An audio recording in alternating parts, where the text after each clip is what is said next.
E se a salvação espiritual não dependesse da fé, mas de uma técnica prática quase esquecida? Pois é essa a proposta de um texto esotérico bem denso chamado O Matrimônio Perfeito. A promessa é grande, ele diz ter a chave para um verdadeiro despertar. Então, vamos juntos descobrir que chave é essa.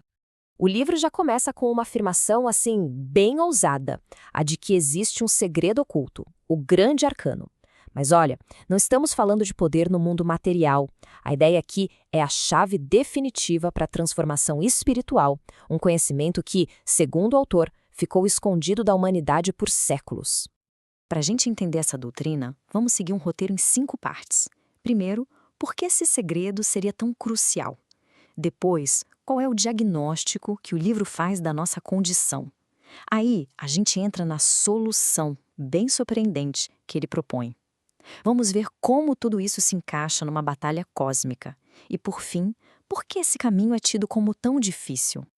Ok, vamos começar pelo começo. Por que o livro insiste tanto que esse ensinamento é algo crucial, urgente até? A ideia é que não se trata só de um conhecimento a mais, mas de uma verdadeira ferramenta de sobrevivência espiritual. A imagem aqui é muito poderosa. Pensa bem, o autor não enxerga a humanidade como simplesmente confusa, mas como se estivesse naufragando num mar caótico. A doutrina, então, não é um mero conselho. Ela é apresentada como a única arca da salvação, a única chance de sobreviver à espantosa tormenta que se aproxima. É bem dramático. E aqui chegamos no coração do mistério. O tal grande arcano é uma forma de alquimia. Só que a matéria-prima não é chumbo para virar ouro. É a nossa própria energia sexual. A proposta é que, através de uma prática bem específica, essa energia não seja desperdiçada, mas sim transformada, transmutada, de algo físico e incombustível para o divino. Certo, mas por que a gente precisaria de um segredo tão radical assim? Agora vamos entender o diagnóstico que o livro faz sobre a nossa condição mais fundamental. A tese do livro é, no mínimo, chocante. Nós estamos dormindo. A gente vive, trabalha, ama, tudo num estado de sonho, sem ter uma consciência real das coisas. E a parte mais radical é que aquilo que a gente chama de eu, a nossa identidade, simplesmente não seria algo real ou único. Pois é, o conceito de ego aqui é virado de cabeça para baixo. Não se trata de uma identidade sólida, mas de uma multidão, uma verdadeira legião de demônios dentro de nós. Cada desejo, cada vício, cada impulso contraditório é um eu diferente, todos eles brigando pelo controle do nosso corpo e da nossa mente a todo instante. E esse slide mostra perfeitamente a ideia. O eu que promete parar de fumar não é o mesmo eu que mais tarde acende um cigarro. O eu que jura amor eterno é logo substituído por um outro eu que sente raiva. Essa legião interna seria a causa de todo o nosso conflito e da nossa falta de uma vontade de verdade unificada.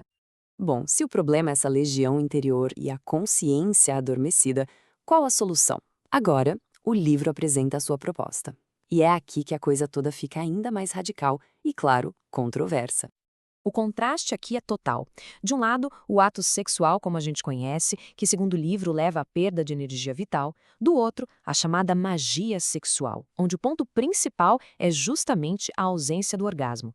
A ideia é que a energia criadora, em vez de ser expelida, é retida e redirecionada para um propósito espiritual. Então, o ponto central é esse. O objetivo não é o prazer, mas a criação.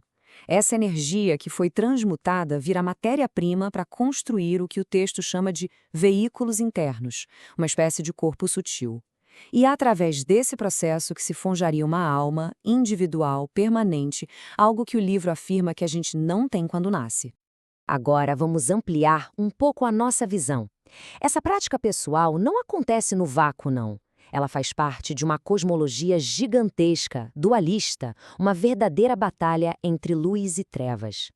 Nessa visão de mundo, nenhuma escolha é neutra. Cada ato, principalmente os que envolvem a energia sexual, é como uma jogada num grande tabuleiro de xadrez cósmico.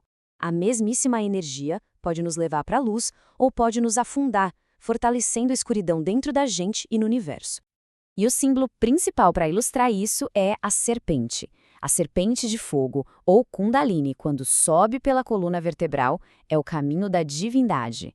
Por outro lado, essa mesma energia, se for mal utilizada e direcionada para baixo, se transforma na serpente tentadora lá do Éden, o poder que nos arrasta para o abismo. Essa dualidade aparece em todos os símbolos sagrados. Existe o santo grau da luz, o cálice da transmutação, mas também existe o seu oposto, o grau negro, que representa a magia das sombras e as forças que se opõem à iluminação. Esse conflito também ganha rostos, é personificado. Para o anjo do amor, Anael, existe um duplo sombrio, Lilith. Para cada força de luz, o texto descreve uma força oposta, antagônica, que está sempre ali, lutando pelo controle da criação e da nossa alma. Para a gente fechar, vamos resumir como é esse caminho que o autor apresenta e o que ele significa no final das contas. E, um spoiler, não é um passeio no parque. Longe de ser uma fórmula mágica, a doutrina é descrita como o caminho do fio da navalha. É uma trilha estreita, cheia de perigos por todos os lados, onde o menor deslize pode te levar direto para o abismo. Exige um equilíbrio e uma disciplina, assim, fora do comum. E essa citação finaliza bem o nível de comprometimento que é exigido. Não é algo para se fazer por curiosidade, sabe? É uma jornada que, segundo o livro, exige a tenacidade e a fé de um santo enfrentando o maior dos sofrimentos. E assim a gente termina com a pergunta mais provocadora de todas, que está bem no centro dessa doutrina. E se a nossa principal tarefa na vida não for salvar uma alma que a gente já possui, mas sim construir uma do zero? Para este livro, a resposta e a ferramenta para essa construção é o Grande Arcano.